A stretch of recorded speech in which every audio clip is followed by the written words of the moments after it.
नगे च सुरेंद्र च कौशिके पाद संस्पृशि निर्विशेष मनस्काय श्री वीरस्वामिने नमः। आरहत वाङ्मय में कहा गया है, आयरियम अग्निवासी यज्ञी शुश्रूषमाणो परिजागरिज्जा आलो इयम इंगियमेव नच्चा जो छंद मारा हयई सपुज्जो। जैन शासन में आचार्य का भी एक महत्वपूर्ण स्थान है। साधु संस्था में बहुत बड़ा स्थान है और हमारे धर्म संघ में तो आचार्य का सर्वोच्च स्थान होता है। हमारे धर्म संघ के प्रथम आचार्य परम पूज्य भिक्षु स्वामी हुए और उनकी उत्तराधिकार परंपरा चली। उस परंपरा में हमारे धर्म संघ के अष्टम आचार्य परम पूज्य श्री कालूराम जी स्वामी कालूगणी हुए। आज भाद्रव शुक्ला षष्ठी है। परम पूज्य कालूगणी का महाप्रयाण दिवस है और मेरे जीवन का तो पहला अवसर है कि मैं छापर में कालूगणी के महाप्रयाण दिवस पर कुछ बोल रहा हूँ। आज तक मैंने कभी भी छापर में आज के दिन में कालूगणी के बारे में कुछ भी बोलने का अवसर प्राप्त नहीं किया, क्योंकि मेरे दीक्षा के करीब 49 वर्षों में पहली बार छापर में चतुर्मास हो रहा है। पहले कभी छापर में चतुर्मास नहीं किया और दीक्षा से पूर्व भी कभी आज के दिन छापर में आने का संभवतः काम ही नहीं पड़ा। तो पहला अवसर है कि कालूगणी की जन्मभूमि पर उनके महाप्रयाण दिवस के उपलक्ष्य में मुझे कुछ बोलने का अवसर प्राप्त हो रहा है। दूसरी बात है कि यह भाद्रव शुक्ला षष्ठी का दिन, कालूगणी का तो महाप्रयाण दिवस है और ये दिन मेरे साथ एक विकास के रूप में जुड़ा हुआ है, क्योंकि यही भाद्रव शुक्ला छठ का दिन है जिस दिन मैंने दीक्षा लेने का अंतिम फैसला निर्णय मानो संकल्प किया था। वो आज का दिन है। यों तो कालूगणी के उपकृत या कृपा पात्र गुरुदेव तुलसी तो उनके अपने दीक्षित शिष्य थे। आचार्य महाप्रज्ञ जी भी उनके अपने कर कमल या मुख कमल से दीक्षित थे। मैं तो कालूगणी के पास न दीक्षा लेने वाला, मैं तो जन्मा भी नहीं था। परंतु यथार्थ हो तो किसी रूप में मैं भी व्यवहार रूप में, एक निश्चय रूप में, एक स्थूल रूप में, कोई रूप में मैं भी कालूगणी से एक प्रकार से जुड़ा हुआ अपने आप को मानता हूँ, क्योंकि आज के दिन मैंने साधु बनने का निश्चय किया था। और सरदार शहर जहाँ जो मेरी जन्मभूमि जहाँ रहता था, वो गदैया जी का जो स्थान नोरा है उसमें भी एक सफा सा बना हुआ, वहाँ दोपहर में बैठे बैठे चिंतन पूर्वक चिंतन करके मैंने यह मनोभाव बनाया कि मुझे साधु बनना है। और उस मनोभाव को मानो एक पुष्टता प्रदान करते हुए वहाँ बैठे बैठे अकेले में एक छोटे से बच्चे ने, मैं छोटा बच्चा ही था, करीब 11.25 वर्ष का लगभग, तब मैंने अपने संकल्प को यों मजबूती दी कि मैंने नियम किया कि जिंदगी भर मुझे शादी करने का त्याग है। यह संकल्प मैंने आज के दिन लिया था, और लिया था, चिंतन पहले किया था, और चिंतन से पहले कालूगणी की माला फेरी थी, संभवतः ऐसा याद है। कालूगणी की माला फेरी, फिर चिंतन किया और यह दीक्षा लेने का निर्णय किया था। अब पता नहीं कि मेरा अपना ही कोई था, कोई या कोई कालूगणी ने कोई कृपा की मेरे पर कि संसार से निकल जा, साधु बन जा, उनकी कोई पता नहीं, भगवान जाने प्रेरणा थी क्या थी। मुझे तो एक सुंदर पवित्र मार्ग पर चलने का एक संकल्प प्राप्त हो गया था। तो परम पूज्य कालूगणी हमारे धर्म संघ के ऐसे आचार्य हुए हैं जिनके द्वारा दीक्षित उनके 2 शिष्य हमें युग प्रधान आचार्य श्री के रूप में प्राप्त हुए थे। आचार्य तुलसी आज चतुर्मास हमारा यहाँ हो रहा है। अगर आचार्य तुलसी विराजमान होते और वे कालूगणी के बारे में जो फरमाते, उनका तो कुछ आंखों देखा हाल था, तो वो जिस प्रकार कालूगणी की व्याख्या कर सकते थे वो एक संभवतः विशिष्ट तरीका था। और आचार्य महाप्रज्ञ जी भी कालूगणी को देखे हुए, उनकी कृपा में जिए हुए, रहे हुए, बालावस्था में उनके पास रहे हुए थे। तो आचार्य महाप्रज्ञ जी भी कालूगणी को साक्षात देखने वाले थे। वो स्थिति तो मेरी है नहीं। मैंने तो कालूगणी को न देखा, न सुना, न जन्मा उनके युग में। मैं तो गुरुदेव तुलसी के युग में जन्मा था। उनको जरूर देखा है मैंने, आचार्य महाप्रज्ञ जी को भी देखा है। कालूगणी के बारे में तो मैं साक्षात मान लो इतना देखा हुआ न बता सकूं, गुरुदेव तुलसी के बारे में कुछ देखा हुआ भी अनुभव या कर सकता हूं या बता सकता हूं। तो खैर आज तो कालूगणी की बात है। परम पूज्य कालूगणी जो मघवागणी के द्वारा दीक्षित, उनके कृपा साये में पले हुए, पसे हुए, पुसे हुए, रहे हुए, और मानो मघवागणी से बहुत उनका तादात्म्य था। ज्ञात तो ऐसा है कि कालूगणी का मघवागणी से इतना लगाव था कि मघवागणी का नाम आता तो कालूगणी की आंखें मानो श्रद्धा के आंसू की आर्द्रता से गीली हो जाती। इतना उनका मघवागणी के प्रति था। और कुछ अंशों में मेरी भूल न हो तो कुछ ऐसी ही बात गुरुदेव तुलसी की थी। जब कालूगणी का नाम और आता तो कालूगणी के बारे में गुरुदेव तुलसी फरमाते, शायद कभी कभी आंखें भी कुछ उनकी गीली हो जाती होगी, और कालूगणी के बारे में फरमाते तो बहुत कभी कभी बहुत अच्छे ढंग से कालूगणी के बारे में फरमाते थे। और कुछ मेरा गुरुदेव के मुख से सुना हुआ है कालूगणी के बारे में भी, कि कालूगणी कैसे चोलपट्टे के पटली लगाते थे, कैसे वो गुरुदेव तुलसी ने कहा मैं अगर चित्रकार होता तो ऐसा कालूगणी का एक चित्र बना देता कि एक चित्रकार होता तो कालूगणी का चित्र। यानी इतना उनका देखा हुआ था। गुरुदेव तुलसी करीब 11 वर्षों तक कालूगणी के सानिध्य में मुनि अवस्था में, युवाचार्य अवस्था में रहे थे। और आखिर अंत में तो कालूगणी ने इतना काम किया, लगभग 27 वर्षों तक उन्होंने हमारे धर्म संघ की बागडोर संभाली थी, एक अनुशासना भी थे।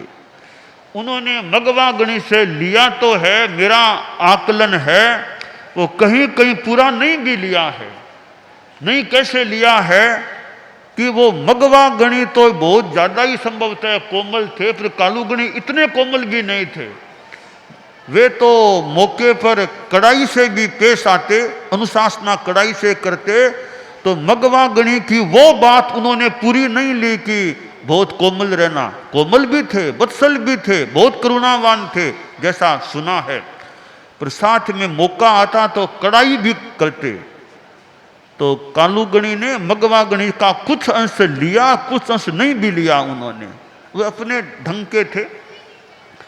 और जीवन का अंतिम वर्ष था, वो उनके स्वास्थ्य की दृष्टि से अनुकूल इतना नहीं रहा, कम अनुकूल रहा। और जो अंगुली में जो व्रण की बात, आखिर गंगापुर तो पधार गए। और बाद में उनको निवेदन किया गया, थोड़ा संकेत की आगे की व्यवस्था। आगे कहा नहीं नहीं, आगे मगन मुनि कहते कि नहीं आप तो बैमी हो, आप तो बैम करते हो, क्या आगे की व्यवस्था। पर बाद में कालूगणी को लगने लग गया अब तो आगे की व्यवस्था कर देनी चाहिए। तो मगन मुनि तो उनके परम कहते जो भी मित्रवत थे। तो मगन मुनि बैठे थे, तो आपने बात चली कि आगे की व्यवस्था मैं जल्दी करना चाहता हूं।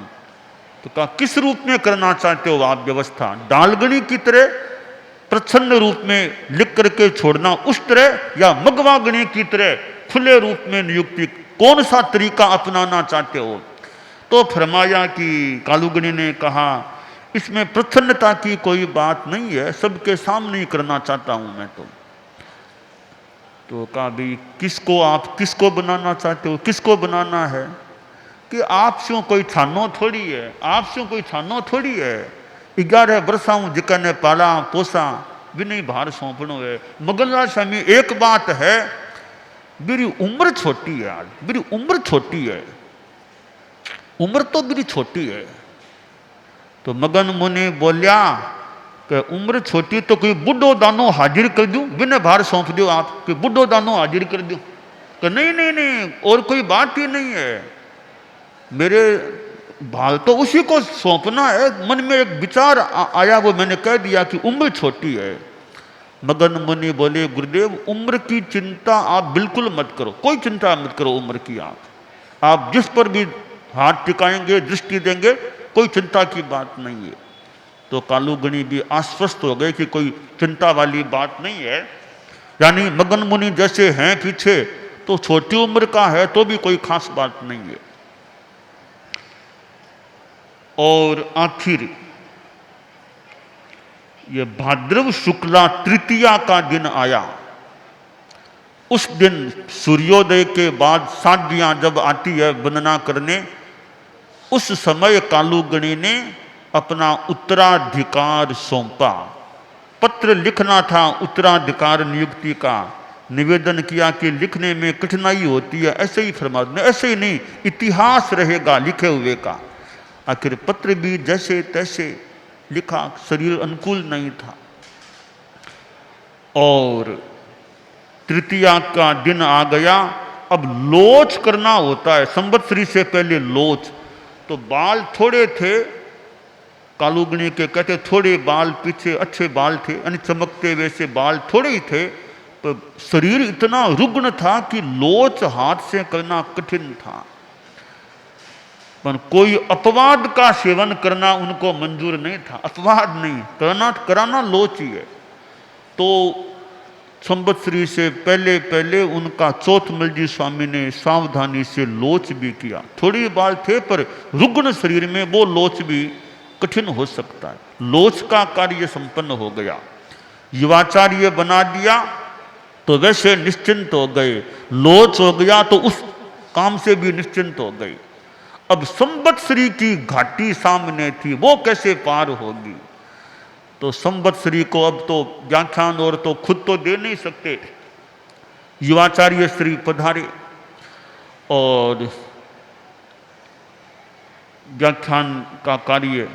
बाद में संवत्सरी का दिन भी बीत गया, पारना हो गया। थोड़ा श्वास का प्रकोप भी कालूगणी के इन दिनों में रह रहा था। छठ का दिन आ गया, पालना का दिन। अब वो 3 प्रहर बीत गए, दिन के चौथा प्रहर, और अब शाम का समय। लगभग वो शाम का 6 बजे के थोड़ा पहले का आसपास का पूछा दिन कितना है, तो युवाचार्य श्री तुलसी पास में एक दिन 35 मिनट बचा है।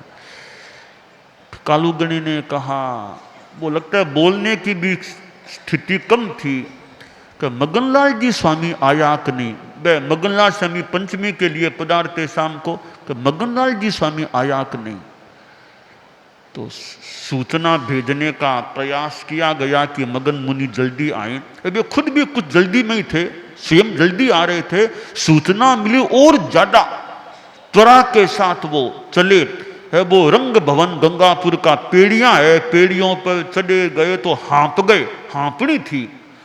अब उस समय अपने शरीर का ध्यान देना तो गौण था। और कालूगणी के पास पहुंचे, जो भी बोला खमा अंडाता, मगन हाजिर है, मगन हाजिर है। मगन कालूगणी ने 2 अक्षर बोले, अब्बे, अब्बे। तो मगन मुनि बोले आपने संथारो पुचका देवा, संथारो पुचका देवा। हाँ हाँ, यह हाथ फरमाई। मगन मुनि ने, आपने जाव जीव चारू मारा का त्याग। युवाचार्य जी पास में थे, न तो युवाचार्य जी की आज्ञा लिए, न उनसे पुचकाया, खुद नहीं पुचका दिया मगन मुनि। युवाचार्य पास में है, न तो पूछा न यह कहा आप पुचकाओ, खुद ने मगन मुनि ने पुचका दिया। पछे आपने अरियंता को शरणो, सिद्धा को शरणो, आपको शरणो माने वही जो थोड़ा पाठ बोला। 6 बजकर करीब 2 मिनट पर संथारा पुचकाया और 6 बजकर 9 मिनट पर संथारा सीज गया। 7 मिनट का वो संथारा आया था। दिन लगभग कोई 11 मिनट का दिन अवशेष था। साध्वी जमकुजी आदि, महासती जमकुजी आदि वहां थे और संत लोग काफी वहां, श्रावकों में कई जबरमल जी, भंडारी आदि आदि कई श्रावक वहां थे। देखते देखते कालूगणी जैसा मानो सूर्य, 13 पंथ का वह सूर्य अदृश्य हो गया। अदृश्य भी शाम को हुआ, शाम को हुआ। सूर्य शाम नहीं, शाम को छुपता, शाम को ही वे अदृश्य हुए। और कवि की कल्पना में, कवि की कल्पना की दृष्टि से आकाश में सूर्य था, मानो उसने देखा रे कालूगणी चले गए। तो मानो कि कालूगणी का विरह वो भी सहन नहीं कर सका, थोड़े ही मिनटों में सूर्य भी अदृश्य हो गया। आकाश का सूर्य भी, सूर्य अस्त हो गया, अदृश्य हो गया। यह तो रूपक या कल्पना की सी बात है। फिर कालूगणी अदृश्य हो गई। तो परम पूज्य कालूगणी जैसा सूर्य शाम के समय सूर्यास्त से थोड़ा सा पहले अस्त या अदृश्य हुआ था। और एक 13 पंथ धर्म संघ का अध्याय क्लोज्ड हो गया। एक इस 13 पंथ के ग्रंथ का एक अध्याय संपन्न हो गया। परंतु युवाचार्य तुलसी जैसे पूर्व नियुक्त थे तो संघ अनाथ नहीं, एक छोटे से नव आचार्य के साये में अब संघ आ गया। और करीब 22 वर्षता के युवाचार्य वो आचार्य बन गए। और यह छापर की धरा, जहां से कालूगणी जैसा व्यक्तित्व 13 पंथ धर्म संघ को प्राप्त हुआ था, वह क्षेत्र भी अपने आप में गौरवशाली कि जहां से कालूगणी जैसा व्यक्तित्व हमारे धर्म संघ को प्राप्त हुआ। और गंगापुर मेवाड़ में कालूगणी का महाप्रयाण हुआ था। तो छापर और गंगापुर दोनों यों कालूगणी के साथ जुड़े हुए हैं। और यह भाद्रव शुक्ला पूर्णिमा आने वाली है, जो लाडनू में जब विक्रम संवत 1966 में डालगणी का महाप्रयाण हुआ, फिर कालूगणी पट्टासीन हुए, वो दिन है भाद्रव शुक्ला पूर्णिमा का। तो मैंने कालूगणी का जन्म दिवस तो छापर में मनाया था, यानी मैं भी उसमें था। कालूगणी की जन्म शताब्दी का समारोह हुआ था, तो मैं भी बाल मुनि के रूप में गुरुदेव तुलसी की सेवा में था। कालू कल्याण केंद्र में गुरुदेव विराजते थे। प्रोग्राम दूसरी जगह हुआ था, अन्य पंडाल में थोड़ा दूर अन्य जगह हुआ था। विराजना गुरुदेव का कालू कल्याण केंद्र में होता था। और उन दिनों में कालूगणी की जन्म शताब्दी के अवसर पर वो संस्कृत में वो श्लोक बनाना ऐसा प्रोग्राम भी चलता था। और वो कालू कल्याण केंद्र में वो थोड़ी एक दिन मुनिश्री नथमल जी टमकोर जो बाद में आचार्य महाप्रज्ञ जी बने, उन्होंने भी संस्कृत में संभवतः आशु कविता के रूप में एक श्लोक बोला था, मुझे याद आ रहा है। और एक वो समस्या पूर्ति दी गई थी, कियान कांत है काम्य है कलिमल हर है कालु समय है। कियान कांत है काम्य है कलिमल हर है कालु समय। ये उस समय छापर में आज से मतलब विक्रम 2033 की बात है, 46 वर्ष पहले करीब यह एक समस्या पूर्ति दी गई थी। इसकी पूर्ति हमारे संस्कृत के वेत्ताओं ने श्लोक माध्यम से की थी। उसमें दमरीमल जी स्वामी का और कितने संत कालूगणी के कितने शिष्य उस समय छापर में भी थे। तो गुरुदेव तुलसी तो थे ही, मुनिश्री नथमल जी टमकोर थे ही, और भी कितने कालूगणी के युग के संत थे। तो वो कालूगणी की जन्म शताब्दी का प्रोग्राम छापर में मनाया गया, तब मुझे भी उसमें संभागी बनने का सौभाग्य मिला था। और आज यह पहली बार छापर में कालूगणी का महाप्रयाण दिवस के दिन मुझे छापर में रहने का अवसर प्राप्त हो रहा है। तो एक महापुरुष से जुड़ा हुआ यह कस्बा है। तो मैं कालूगणी के प्रति अपनी श्रद्धा सम्मान भावना अर्पित करता हूँ। और उनको महाप्रयाण को प्राप्त हुए आज 86 वर्ष आज उनके महाप्रयाण को पूरे हो गए हैं। उनके बाद हमें गुरुदेव तुलसी आचार्य के रूप में मिले, फिर आचार्य महाप्रज्ञ जी मिले, और मैं भी किसी रूप में कालूगणी से भी जुड़ा हुआ हूँ, क्योंकि मैंने दीक्षा का संकल्प आज के दिन किया था और उनकी माला फेर के किया था। इस रूप में मैं भी आश्रय उनसे जुड़ा हुआ हूँ। बाकी देखने में तो मैंने गुरुदेव तुलसी आचार्य महाप्रज्ञ जी जो उनके उत्तरवर्ती उनके द्वारा दीक्षित आचार्य द्वय, उनको मैंने देखा, उनके चरणों में रहने का मौका मिला। तो कालूगणी के प्रति अभिवंदना।